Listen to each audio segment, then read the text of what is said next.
বিধানসভা ভোটের আগে ভাঙড়ে উদ্ধার বিপুল পরিমাণে বোমা এবং একটি লং শাটার গান। নতুন থানা উদ্বোধনের আগের রাতে বানিয়ারা গ্রাম থেকে বিপুল বোমা ও বন্দুক উদ্ধার করল উত্তর কাশীপুর থানার পুলিশ। থানা উদ্বোধনের ঠিক তার আগেই গোপন সূত্রে খবর পেয়ে উত্তর কাশীপুর থানার পুলিশ কর্মীরা বিপুল পরিমাণে বোমা উদ্ধার করল। ঘটনাস্থলে উত্তর কাশীপুর থানার বিশাল পুলিশ বাহিনী। গোটা এলাকা এখনো পর্যন্ত ঘিরে রেখে দিয়েছে। কে বা কারা বোমা রেখেছে তার তদন্ত চালাচ্ছে পুলিশ। এই সিজারের প্রসেস স্টার্ট করো। কাগজপত্র কোথায়? ওই তো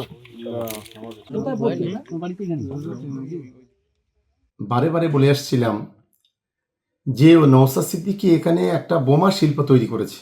নওশাদ সিদ্দিকীর মদতে এবং নওশাদ সিদ্দিকীর দেওয়া অর্থে আমরা বিভিন্ন সূত্র মারফত যে খবর পাচ্ছি, প্রত্যেকটা অঞ্চলে লক্ষ লক্ষ টাকা সেখানে দেওয়া হয়েছে এবং সেই টাকা দিয়ে এই ধরনের বোমা বন্দুক মজুত করা হচ্ছে।